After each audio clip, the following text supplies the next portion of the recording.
Good evening and welcome to the WDSU News Hot Seat. I'm Travers Mackel. Tonight we are on location at the main New Orleans Sewage and Water Board office on St. Joseph Street in the Warehouse District. And we have a very special guest for an in-depth interview, the new Executive Director, Ghassan Korban. First of all, Mr. Korban, thank you for being here. Thank you for having me. You've been on the job for about a month. You have a lot to get to, from pumps to billing to a big thing, confidence in the system. A lot of our viewers looking at this right now over the last year or so have lost confidence in the Sewage and Water Board. How do you, as the new Executive Director, restore people's confidence in this entity?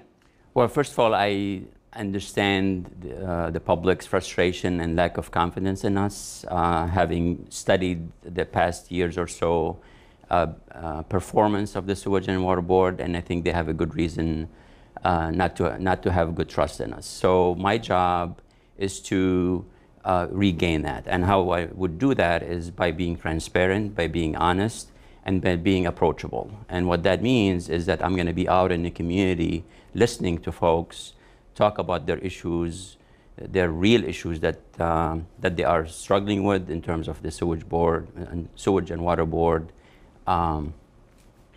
customer service related issues. So I've been out and about already.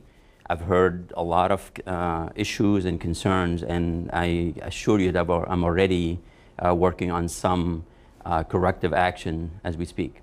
How important is it for you to know, for people to know that you're listening to them? You come from Milwaukee with a long background, 30 years there, about 7 or 8 as the Executive Director of their Public Works, which is a very similar position to what you're going to be doing here. How important is it for people to know that you're listening to them and understand their needs? Because that's been a big complaint where people say, I just feel like I'm not getting through to Sewage and Water Board when I have an issue. Well, people should really judge me by what I do and by my actions, not by what I say. And I do have a very good track record of having very good rapport with the public, with the community. I've created a lot of partnerships throughout my career.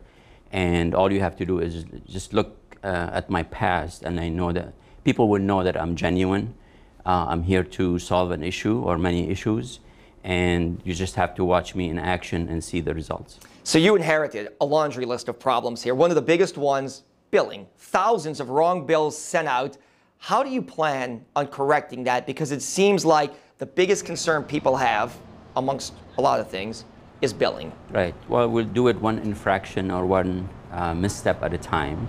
I've met with just about everybody who touches the billing process. I've met with the meter readers as a group and tried to understand their challenges and some of their issues that they face on a daily basis, because that's crucial.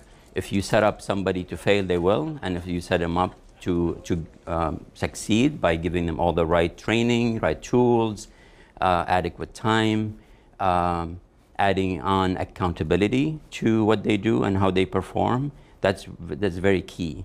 I've been working with other staff who are responsible for other steps, again, looking for where some discretionary decisions are being made and trying to assess, are they being done in favor of the customer? Are they being done in favor of the Sewage and Water Board? What are the thought processes that we're going through, and how can we make them better? This predates you. A lot of these issues predate you. A lot of these problems predate you. There was a city council committee hearing over the summer where it came to light that a lot of the people who work in billing were not properly trained and only got a very small amount of training. I believe it was an afternoon to work on a very complicated system. Is that one of the things you're working to improve? Because it jumped out at a lot of people saying, wait, these people are managing the billing system, and a lot of them don't even understand how to operate the computer system or handle the system here at Sewage and Water Board. Right. I can't speak specifically to how short or how long the training was, but I can tell you that is something I'm asking quite a bit about and focusing on. What I found out is what's key is for all the people that are involved with that process is to understand each other's responsibilities and roles. So there's definitely a connection and a seamless process that goes through. So if people understand what other people do, they tend to kind of correct some of the things that they do, or maybe prepare certain things, so it's better received by the other team, so to speak. Let me ask you this. City council members in the city of New Orleans, Joe Giarrusso, Helena Moreno, Jason Williams, all have spoken out against disconnects that are going on right now. Do you plan on continuing those, and why does the Sewage and Water Board feel it necessary to disconnect people in light of what's going on with the billing situation? So I've met with all these council men and women and understood their issues and their concerns. I can tell you that I totally understand their position and how sympathetic and empathetic they are with the customers. I am as well. I think it's very important to, as a utility who is responsible for delivering services, very basic and important and essential services to the city residents and visitors and commercial industries and what have you.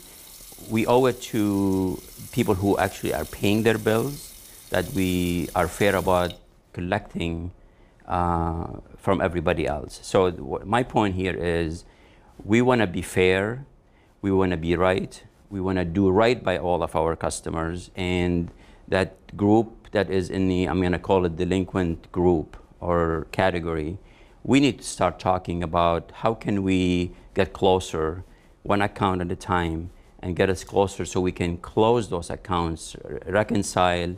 And my promise to anybody out there who is afraid to make that first connection, well, one, if we try to contact you, please be responsive. And I'm assuring you that I'm going to be fair, I'm going to be very flexible, I'm going to do whatever I can to put you on a plan that you can afford and then put you in the right position, because absence of that, the issue is compounding, not in the favor of the customer, because that amount owed is continuing to grow. Let me ask you this. Let's shift gears to pumps. At last check, I believe, last month, 116 of 120 pumps were working. What can you do to instill confidence in people that if a rainstorm hits New Orleans, not a hurricane, which we're still in hurricane season, but if a rainstorm hits New Orleans, all the pumps are going to work and parts of the city that usually flood will remain dry? Well, as we stand today, we have 117 pumps. Okay. So we're one more, so we're going in the right direction. Obviously, our goal is to have 120 out of the 120 working. Given the age and the vintage of some of the pumps and even the turbines that power or provide power for these pumps, you know, there's always a concern that something would go wrong. I mean, that we have to be transparent, we have to be honest about that. Now, obviously, last year, we spent a lot of money putting a lot of maintenance effort and upgrading some of the equipment that we have, which gives us a lot more confidence that when we are expected to run at full capacity, things will be fine. Now, this is an opportunity for me to say that, you know, we are in a good position, and I feel very comfortable and confident that we can manage an event. Two things. We have a very aged equipment, and it is our responsibility to be honest about how long can we really survive with the current status and all the assets that we have. I think it's imperative for us to start the conversation about where do we want to be in the short term future and in the long future, meaning 5 years from now, can these equipment continue to serve the way they are today? Maybe. But 10 years, 20 years down the road, no. And I think we have to have that conversation today to make sure we're starting to invest in the future of our city. Let me ask you this, yes or no question, because we are running out of time. We have a couple of more minutes here. Yes or no, was the mayor right to essentially ask for the resignations of employees who got pay raises in such a critical time here over the summer? That's a decision that was done by the mayor, and I trust that she did the right thing, and I'm going to leave it at that. So the city's former CAO, Andy Complin, had high praise for you when you were hired. He had gone to a seminar in Milwaukee and gave you high praise. He now runs the Greater New Orleans Foundation. He talked about how you had 2,000 people that worked under you. You have hundreds of open positions here at the Sewage and Water Board. How do you not only fill those, recruit, but how do you retain people here?